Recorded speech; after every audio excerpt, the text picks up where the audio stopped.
Hello, good morning, good afternoon, and good evening to everyone who's joining in. And welcome to the second session of Graduate's Guide to the Job Markets with our special speaker, Ms. Yusra Smail, an online event organized by BioPetro and Arab Guru. My name is Sarah Kalel. I am graduate petroleum geophysicist from the University of Boumardès, Algeria, and I will be your moderator for today's session. Following up our first enriching session about how to get a job in a competitive market, today Ms. Yusra will be focusing her presentation on how to write a winning CV. So before we start, please let me take a moment to introduce our guest for today. With no doubt, Ms. Yusra has an extensive and outstanding career. She's the HR manager in one of the most promising tech companies in MENA region and USA. With more than 10 years of experience in diverse industries, she holds an MBA in global management from Islaska University in Paris. In addition, Ms. Yusra is a certified trainer and coach. She was able to manage and train many HR persons throughout her successful path. Besides all that, she's one of the active people standing up against bullying, which is something very thoughtful and admiring. Thank you for that. A note to our participants, please don't forget to drop your questions in the Q&A session below, so Ms. Yusra will be able to answer them. So with no further ado, let's give a warm welcome to Ms. Yusra Smail. It is such an honor having you today with us, and thank you for coming. The mic is yours. Thank you. Thank you very much, Sarah, for this very nice introduction. And I want to say hi to everybody who's attending today and people who attended last time, and they are joining today to know more about this journey that we started last week. We have a journey we started last week on how to get ourselves prepared for the different types of job markets. And today our stop on this journey will be handling how to present yourself on your CV or your LinkedIn profile. And let me start by telling you that today we're going to consider this piece of paper or this CV or this email that you're sending to the hiring manager or the HR person is your selling paper.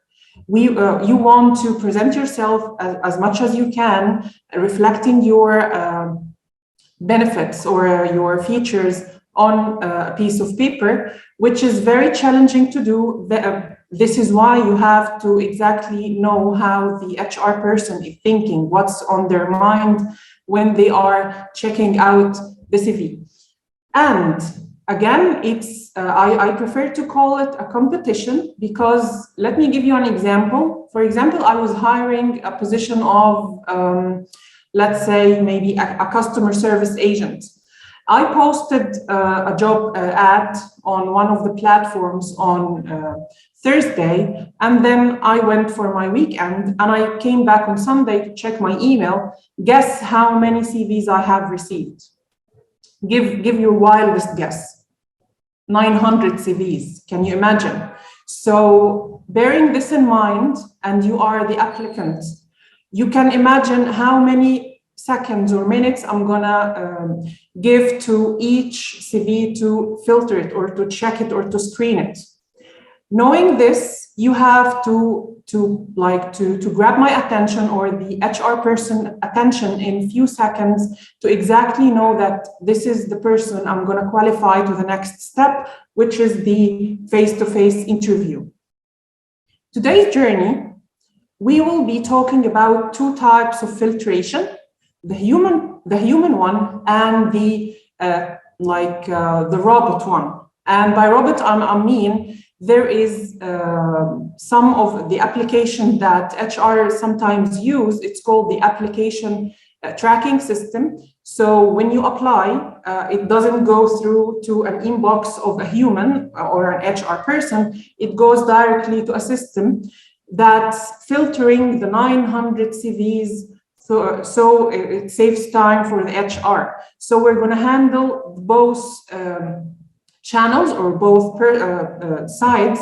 If your CV was filtered by a person and if your CV was filtered by a machine or a system. Okay, And bearing in mind again that this is our selling paper. This is where we are going to show off our experience, show off our features and value to the company. And this is very important that you have this in mind. Okay, let's start by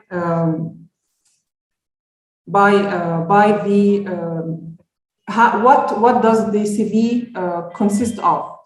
It consists of your name and your contact details, and the very first part that you need to have on your CV. That's usually the first thing that grabs the attention of the human screener or the HR person is your personal statement or your like the value statement. Usually in most CVs that I have seen or checked, people put a very generic statement and usually everybody copy pastes it from their friends' CVs. And let me tell you that this is one of the very dangerous things that you do, because if you do this, I'm going to scan it and like just pass, okay?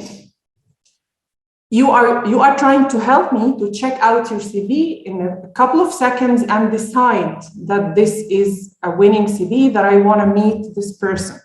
So make sure to make your statement, this statement, very customized to reflect who you are and what's your values, what are your values, to match with what I'm looking for.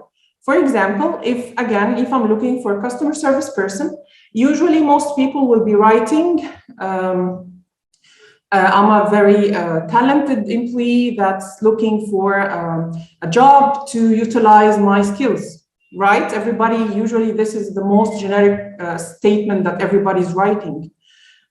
Again, this is a pass CV, like I'm gonna pass it. And let me mention a tip. This personal statement should reflect who you are and your values, and to make it about the company. So, okay, I want to know, of course, more about you, but let's make this in the interview. Now I want to have the answer to the question in my mind, what add or value that you're going to give to me. So I'm going to give you pay to you to add value to my company. So you have to make a very smart trick in this statement, is to make it about the company. For example, on the customer service example, you're not going to write, I'm a very talented employee, I want to make use of the company to utilize my skills. No, you have to answer the question of what value you're going to add to the company. So, for example, you're going to say, I'm an energetic, committed employee, that I have amazing communication skills, that I'm going to add value to the company by providing the most excellent customer service to your client, for example.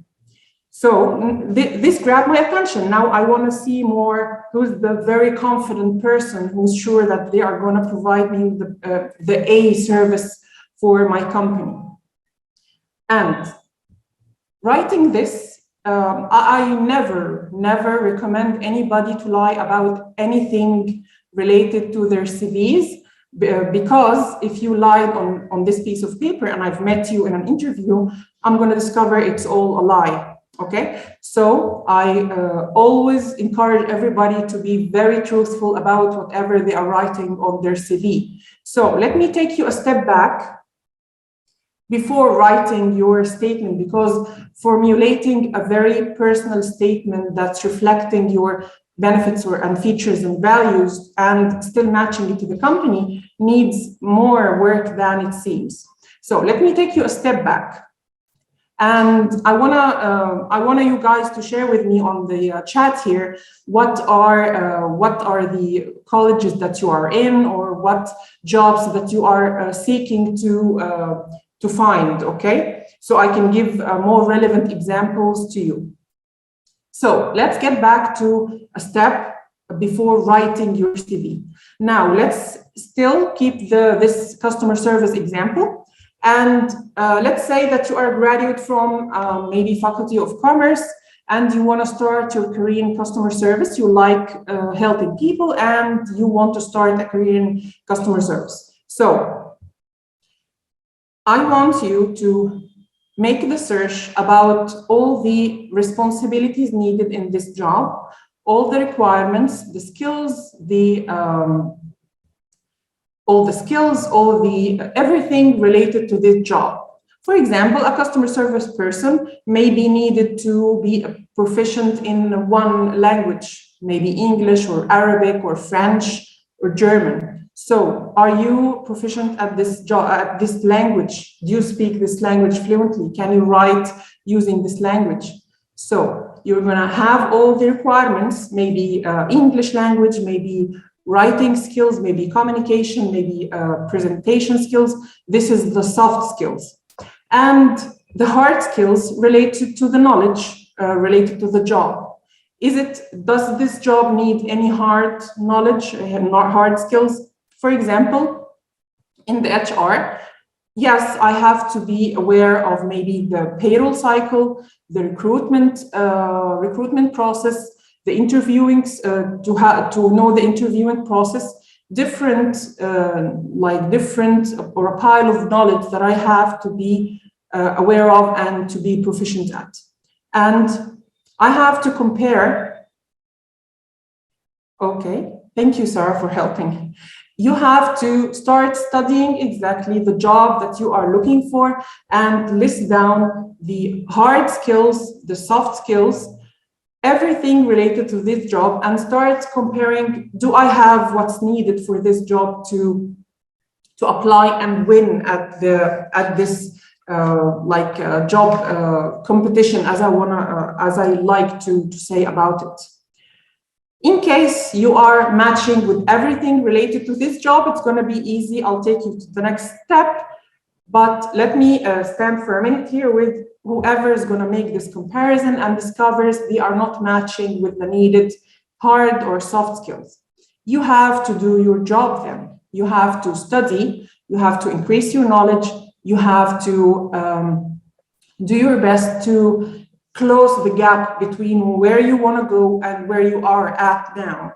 Okay, so let's say that you have took all the needed courses and everything to go to the next step. Now, you have to know and discover exactly what you stand for. It's not only about the job now, it's about who you are, what you stand for. And I'll give you a very simple example about this. Let's say that you match the job 100%, but you have a very specific value that's not matching with the company's values. And I'm not talking about deal-breaking values. I'm talking about very simple stuff, like, for example, a company may be valuing work only, no work-life balance, for example. And this is one of the values that they want to make sure that it's matching with this person, at this job. If you are appreciating more to have a job with a work-life balance, you have to be aware of this. Because let's say that you didn't realize this at a very early stage and you got hired, and then you discovered that people at the job expect you to stay long hours, to do extra effort, and this is not something that you would like to do. You're going to quit, but like as simple as this. You're going to quit, maybe spend there a few months, and then you're going to quit. So this this competition or this job search, it's not all about them. It's again as well about you. You have to know exactly what values do you stand for, what do you want, what conditions can you accept at work and what you cannot accept at work, and be truthful to it. Be truthful to it. So let's say that now you're ready. You have all what's needed for the job. You have everything ready, and you are fully aware about exactly what you want, what you like, everything. Now, write your statement, and I have a couple of questions that can help you to know exactly how to reflect yourself well at this statement, plus matching it with the job through, as I was mentioning, reading what's needed on the website of the company, and maybe checking people on LinkedIn who work at the same company. And let me give you like maybe a couple of questions that you need to think about to be able to reflect your best thing on this statement. What is the one thing that everyone says you are amazing at? Maybe if your friends and maybe your colleagues doesn't tell you, maybe you can ask for comments. And if you were attending last session with me, I've told you you can go for assessments, something like Myers-Briggs personality assessments, know exactly your strengths and weaknesses. Okay. Maybe the second question, what gets you excited? What do you like to wake up, or what makes you wake up at the morning to do? What job, what hobby, what exactly? Maybe another question, and you write it down and think about it. What have you accomplished? And if you have less than 5 years of experience at any job, maybe think about something you have accomplished on a sports level, maybe at college, in an internship, in any activities you have participated in. Okay, thank you for the guys that's writing on the chat their college and stuff. Okay, maybe another question. What are you proud of about yourself? Are you a good friend? Are you a good communicator? You have to be fully aware about yourself, because this is what you're going to present in the CV and later on at a later stage on the interview. And it's very important that I, as an HR person, to feel that you really know what can you bring to the table, what values that you can bring to the company. Okay, if you are not aware of, or if you couldn't answer those questions, maybe you can ask for help. You can ask your friends or family to help you out and guide you on exactly what are you good at. So now we know what's needed for the job, and we know exactly who we are and what we stand for. Your statement should be the very first thing on the CV, should not be more than 4 or 5 lines. It should be, I prefer to call it a brand statement or a value statement.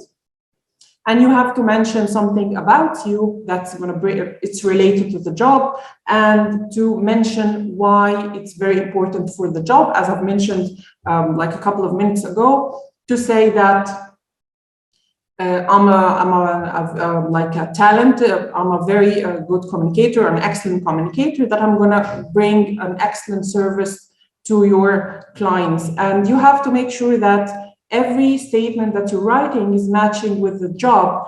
So if I, for example, if I wrote this statement and I'm applying for an engineering job, maybe the best communicator and bringing service to the clients is not the best or something needed for this job as an engineer, for example. So you have to customize every statement that you write to match with the CV, with the job that you're applying for. Okay. So this is the very first thing that's attracting the eye of the HR person.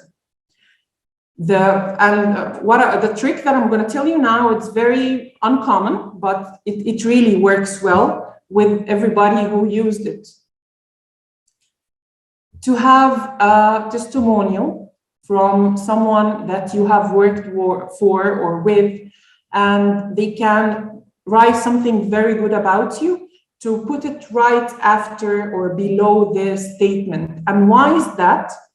Because people, if you have attended last time with me, I was telling you that people like to know opinions of your work, not from you. Like, of course, I'm going to tell you the best things about my work, because it's me. I'm not gonna tell you bad things about my work. So the tricky thing is that when someone is telling that, yes, she's a very good worker, she's hardworking, and gives like a testimonial on my work, it works like a charm, because people really appreciate a review. I have tried you as an employee and as an employer, and I really appreciated your work. And here I am, I'm giving a good word on this person. So if you don't have this, you have to think about who can write a testimonial. And it's not going to be a long one, it's going to be just a couple of sentences, maybe, just to mention that one of the very good aspects about you. And let me give you an example. I've heard it, someone was telling me about how this worked with them. A very hardworking like employee, and she stayed for a company for long years, and the company has passed through a very hard time, and they had to like let everybody go. It was an economic condition for them at the country, and they had to let everybody go. And this lady, she was trying to update her CV to try to get another job. And she was sitting with the HR person, and she was asking her for help to make over her CV. And the HR person asked her, so tell me, tell me something about you, what's amazing about you. And she told her, I didn't take any sick day for the past years. The HR person was really amazed. Okay, this is very uncommon. So you're very committed. She said, yes, I'm very committed. She asked her if her manager can recommend this about her. And she said, yes. And she went to her manager, and he wrote a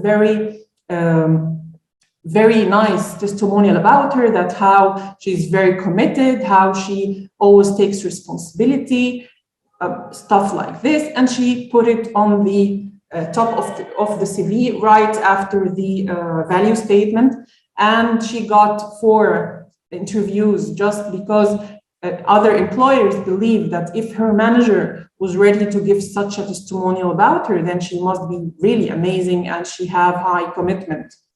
So again, if you don't have a testimonial now, just go for maybe if you're still at college, go for the professor, ask them to write a recommendation in a couple of sentences to put on the top of your CV, and it's going to be looking like a quote to write the recommendations sentences, and then write who recommended you, like the name of the professor or the name of the employer, and where they are working, if it's a college, if it's a company, just because like a recommendation without having a person saying it and to exactly locate them, it's going to be like valueless. Like with no value. You have to, because I can write something and said, okay, this is a testimonial, and with no name on it, so it's me who wrote it. Okay. Now we have put the very first 2 things to grab the attention of the reviewer, so they maybe got interested to check the other content of the CV. If you have more than 5 years of experience, you have to start with your work experience right after that, and you start with the newest, the most recent job that you are at now. And to have a chronological like listing for the jobs with the time that you have spent at this job. If you are having less than maybe 5 years of experience, you can start by writing your college, right below this, to write the college, and then to start with the experience. And if you have less than that, maybe you can mention if you have done internships that's related to this job, or courses that's related to this job. Okay? Now, when you're writing the part of the experience, you have to write the title, the company, and the duration, and to list down achievements Your CV is not the place to mention a job description, because everybody knows the job description. I can search for a job description if I wanted to read the job description, but I want to see exactly if you have done any achievements related to this job, and try to think of 3 achievements that you have done at this job. Maybe you have saved money for the company by doing the right thing. Maybe you have saved a client from being for this company from losing this client. Just think about it. You have to do some work in thinking about what you're going to write at this part, and write things that's really it was your achievement. If you were a part of the team that achieved this achievement, you have to mention that it was a team achievement, not yours only. Sorry. So now, after you have mentioned your jobs chronologically, there is something tricky I wanted to tell you about again, or as well. Now, let's say that you are applying for a personal assistant job, for example, and you have been working at a company that called the personal assistant as a helper, for example. They used a totally different word to describe the job. Some companies like to do this. Some companies like to call the jobs with different names as part of their culture. Like, for example, one of the companies here in Egypt, they call the delivery person a delivery hero, for example. So again, if you are applying for a personal assistant job and you were working for a company that used to call it helper or something else, you have to be very aware of this. Because if, for example, you wrote, yes, I've worked as a helper, and usually the HR person just looks at the title and scans or skims the CV, doesn't go through everything specifically if it's not related. If you wrote it's a personal assistant job, and then I can start reading the rest of the achievements. But if you wrote a helper, I'm not gonna bother reading the rest. So you have to put the title that's really matching with what you used to do, even if the company didn't give you this title, but still it's the same job responsibilities and job role. So don't fall for this point, because many people lost their chances to get a job interview because they just wrote the title as it used to be in their other companies, and they lost the chance to get a job interview. Okay. So now, when you are writing down your achievements, you have to make it as dynamic and energetic as possible. You have to look up the verbs, passive verbs and active verbs. Use don't start the sentence with I was responsible for. No, start with responsible for, etc., etc. Use and I want you to do this as an exercise to check for active verbs versus passive verbs, because active verbs give more energy to the statement, what you used to do and how you used to handle your responsibilities and achievements. Okay. And use as well adverbs to put vibes and energetic vibes to the sentences that you're writing in your achievements. Like, for example, smartly led the team to achieve more, blah, etc., etc. Make your sentences very energetic, and I encourage you all to look up these types of verbs. You're going to make the search, it's very explicit. Active verbs for the CVs, for writing in the CVs. And it's going to be a list. You choose from it. Okay. what if you had a gap at your maybe employment history? Maybe you have worked for a year or something, and then you something happened, and you stay jobless for maybe a few months. What do you do about this? Because it's very tricky. Do you have any idea what you can do? If you can share with me some of the comments. Let me ask you, do you mention it in the CV or not? If you have a gap in the in your career, do you mention it in the CV or not?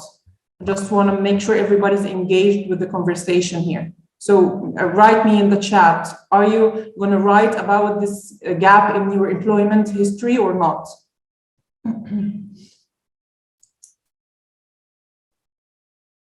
I'm going to give you a couple of minutes to think and write to me in the chat. Are you going to mention your career gap in your CV or not? Is it better to write about it in the CV, or just pass it and lie about it maybe in the CV and don't mention it?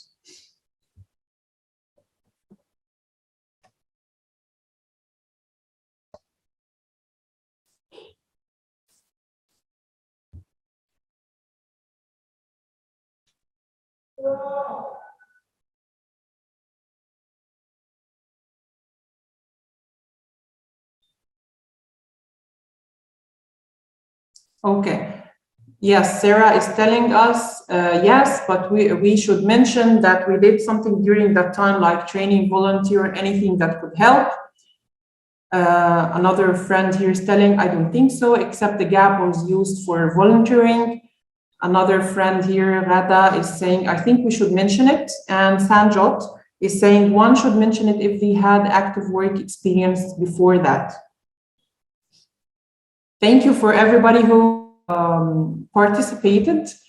And the answer is yes, never lie, because I believe market is very connected.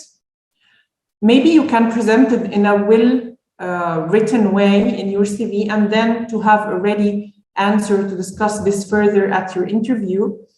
I like very much your input, Sarah. Yes, you should mention things chronologically, that yes, maybe I have left my job at December 2020 and I rejoined the workforce at May 2021. So I have a 5-month gap.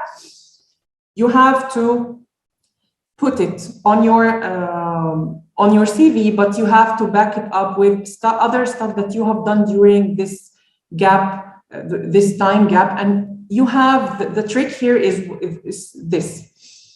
If you had maybe a part-time job or a contract job or a project, you have to mention very obviously that this was the type of employment that I had, because it's very important that the HR person, when they are scanning, I don't want them to think that you were hopping from job to job, but to see that maybe this was a part-time job. Maybe I've stayed at this job for a couple of years, and then I left for maybe a 5 months where I had maybe a course to take, an internship I was interested to do, and then I joined another company. So the answer is never lie at your CV, but you have to present it in a good way, not to reflect something wrong about you.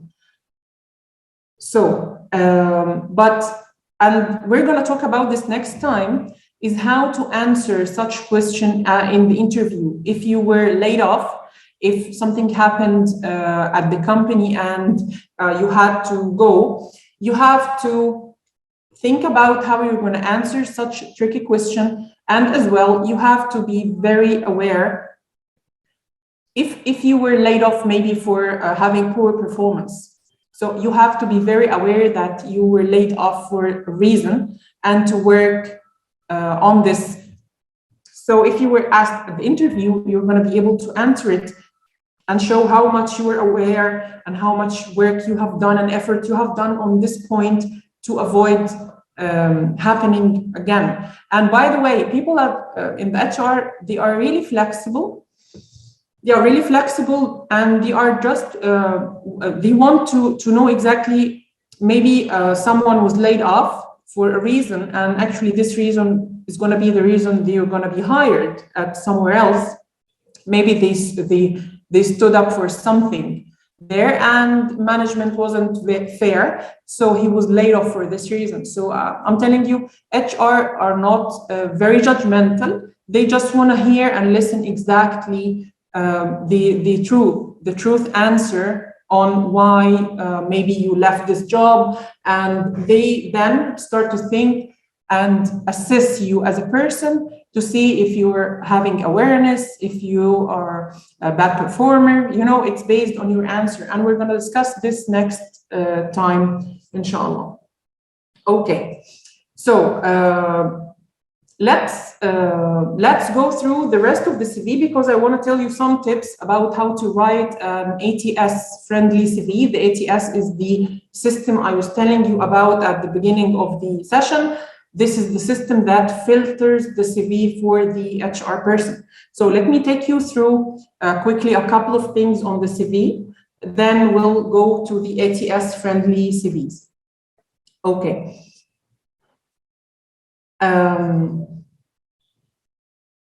Now, many people say that they want to write about their interests and hobbies and anything that's personal on the CV. It's it's a very tricky thing. If you've done it correctly, if you're going to do it correctly, just do it. But you have to make sure that everything that you're writing in your CV is relevant to the job in different ways. And always you do that by writing the reason that's relevant. For example, if you like, maybe as a hobby, you like to play football. So what is going to make football relevant to the job? What does it say about you as a person? If you wrote just, I like football, it's going to be irrelevant totally, and it's going to be skipped. But if you wrote maybe something that I'm a very active person, I like to play football, and I'm very, yes, thank you, Sarah. Thank you. You are a team player. What type of team player are you? Thank you very much, Sarah, for this. Yes, you have to make it relevant to the job and to make it reflecting more about who you are as a person and how this is going to add value to the job and the company. Okay, so let me tell you that if you have made sure that your CV is very to the point, very relevant to the job, everything is all about how you're going to fit at this job. Most probably like 90% or 95% of the time, your CV is going to be approved and go to the next step of the hiring process to have an interview. And because you are actually helping the HR person to make a decision very quickly among the 900 CVs they are checking, that you are having all the keywords. And yes, I would love to meet this person to discuss further their CV. Usually a good CV is not going to be more than 1 or 2 pages. And here you are, now you've passed the human reviewer. Now for the ATS, it's a system that's like scanning your CV, searching for keywords. Remember when we have talked about how you're going to focus on the soft skills, hard skills, and later on I've told you how to choose the action verbs when you're writing exactly your accomplishments or your job responsibilities. This is exactly how the ATS works. And you have to make it very easy for the system to read it. So there is a specific font that's easier for the system to read, something like Times New Roman and Arial. And it's preferable to have a font from 10 to 12 based on the headlines. Maybe if you have a headline, to have it bigger and the rest of the content to be in 10. Okay, I don't recommend using tables or columns because it's going to confuse the system. It's going to skip it. So just try to make it like paragraphs. And you can ask, you can check if you have communicated with the interviewer or the HR person, you can ask them if they want it as for an ATS system, or just send it normally to maybe an inbox or something for the HR. So now you have made the same exercise by getting the job description, searching for the hard skills needed, soft skills needed, and you have to make sure that your CV is all backed up with the keywords relevant to those. And if you are applying for a specific company, most of the companies will mention the job description at the ad. If not, you can check maybe one of the people who are working for the same company and we have their responsibilities written on LinkedIn. You can look it up and make sure to write all the keywords related to this job to formulate your CV in a way to have all the keywords ready for you. So we started with the keywords. The second thing is to make sure that the title written is very relevant to the job. Again, the same example. If you are applying for a marketing job and they used to maybe give you another title, you have to make sure that you are writing the marketing. There must be the word marketing in your job title. Maybe you can write marketing / communication, maybe specialist, but marketing should be one of the keywords because the ATS, it's not giving second thoughts. It's one-time scanning. So if it didn't find the word marketing, it's going to be a skip. Your CV will be skipped totally.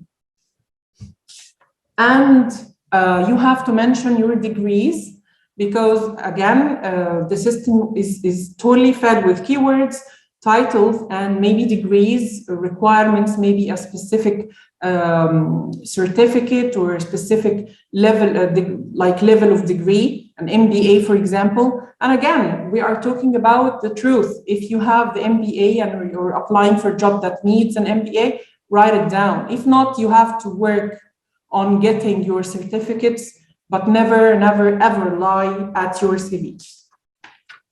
These are very, very small tricks and tips to make sure that your CV will pass the first phase of being screened for keywords, for everything related to the job. And if you have done these tips and tricks in your CV, you are going to secure yourself and get yourself a job interview.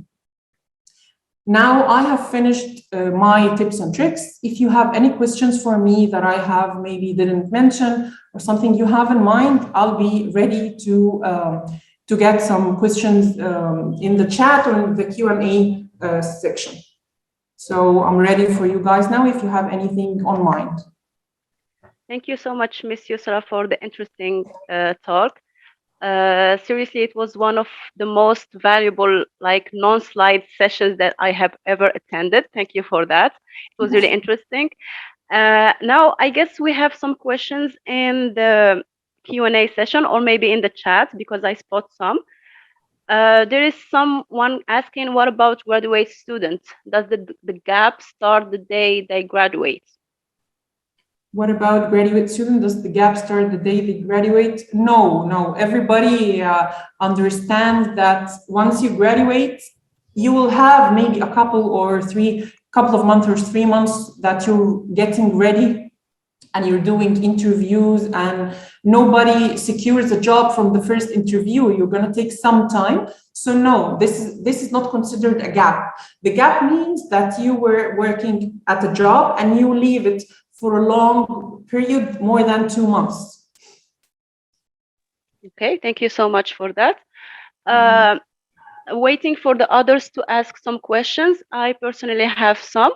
I don't want to make it longer for you, but I'm just curious and I want you to give the best of your experience to the students.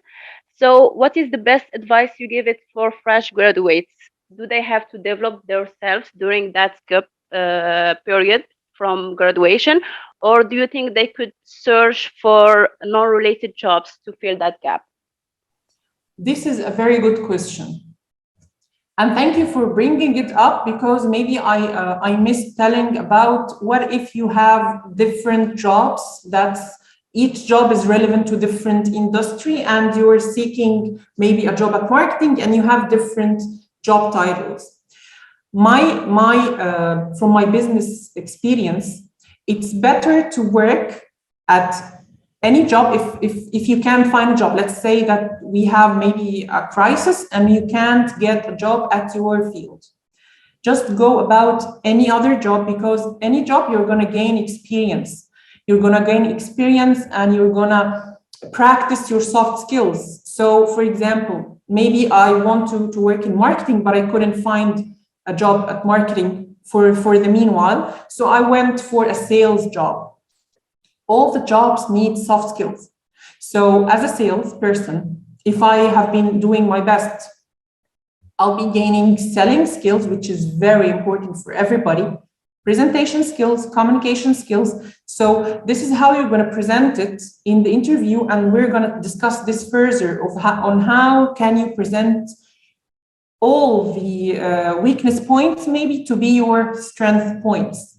So yes, I have worked in the sales where I gained experience in different skills that's relevant to marketing. Now I understand the customer, how they think, because I was working with clients on the ground. So now as a marketing, my job is to market for the product, and part of the marketing exercise before they market for the job, for the product, is to have a market research to ask the consumers, what do you like about this product and stuff like this. So now you're going to relate between the sales skills that you had, your experience with with everybody in the market, and now you are telling them, this is a skill that I can use in the marketing. So my answer is no, go for any job that's going to add to your experience, and know how exactly to present it in the interview. But I don't, and again, if you're an undergraduate, you have to do your best to get student activities, to participate in it, and to have internships. Do your best and do all the effort to have a CV that's full of activities and stuff that you were doing during your college years, if you have the time, because some people will tell me, I don't have the time. Maybe I'm in a very a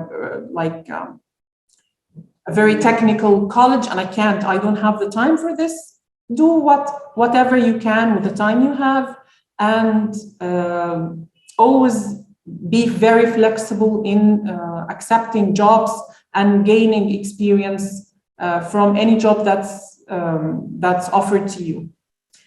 Can you review our CV? Yes, sure. I have always been offering to review the undergraduates and the fresh graduate CVs, because I love to help them. So yes, for sure, I'm sure we're gonna be able to connect with you guys to check the CVs. I think Sarah will be able to help on this, right? Yes, of course. Is online internship counts and experience? Yes, yes, sure. Everything counts as an experience, even if you are just having maybe a summer activity as a facilitator, maybe at anywhere. Yes, everything counts as an experience, because you gain the experience from it. You practice the skills. Yes, exactly.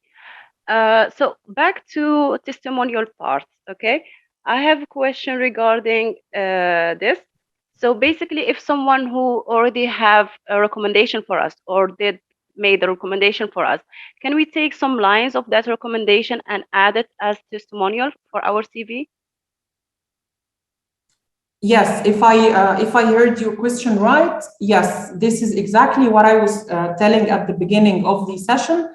Is that if you have a testimonial or recommendation, maybe on LinkedIn or from a recommendation letter, since this person gave you their consent to use their recommendation with their name and title, yes, you can use it anywhere. You can take it as a quotation and put it on your CV.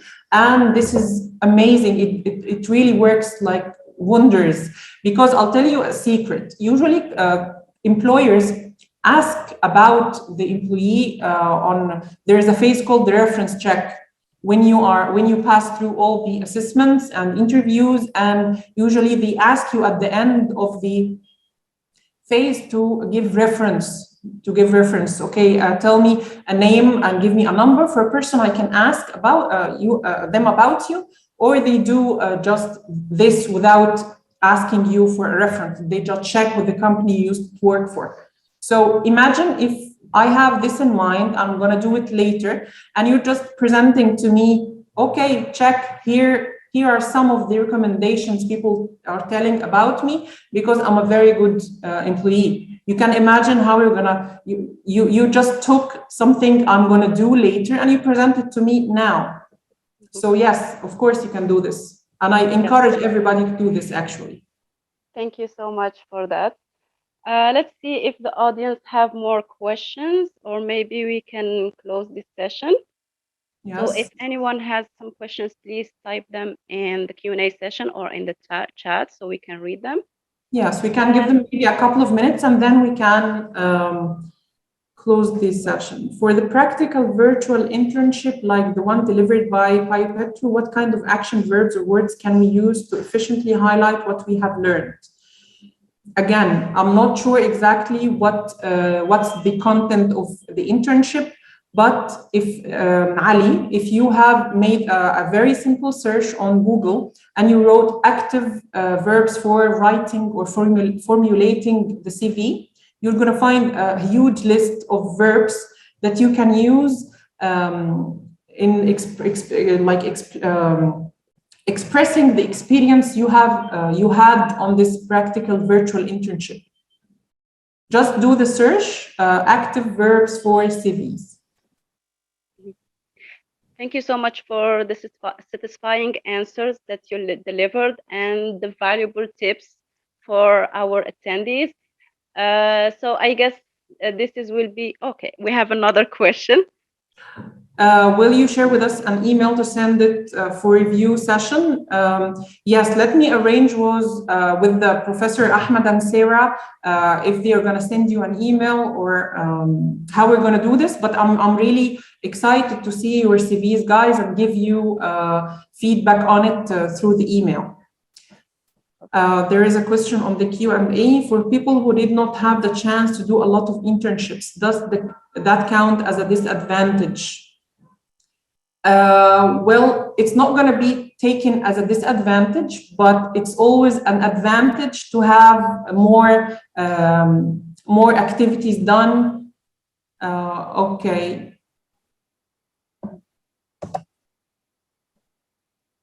Okay. Okay, so it's an advantage to always have an internship and activities, but it's not a disadvantage. But the reason why, if you can share with me, you don't have the time, maybe you have a very practical college, you don't have the time for internships or what?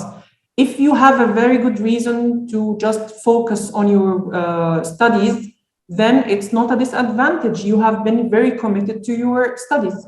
So no, it's not a disadvantage, just you have to think of why you don't have internships. If it's your studies, then no, you're committed. I hope you answered your question, Taha. Okay, thank you so much. Probably I have a question about our next session, please, if that's possible. Yes. Yeah, will be any interview simulation?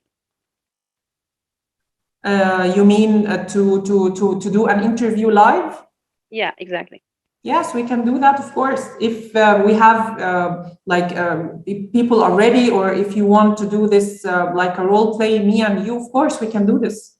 Okay, inshallah, why not? Thank you so much for that. Thank you. Okay, so thank you so much for your attendance, and thank you, Ms. Yusra, again for the fruitful talk. I personally learned many things today, and I will have to go through my CV again and check all the things that you mentioned. So as I wish our audience will do the same thing and implement your advice. So it was also a pleasure to have you and meet you in screen. Thank you so much for that. So for those who missed our last session, make sure to review it on YouTube channel and submit the assigned quizzes and the final exam on time to receive your certificate at the end. I believe this is the end of our presentation. I give you date on February 19 with another interesting session with Miss Yusra as well.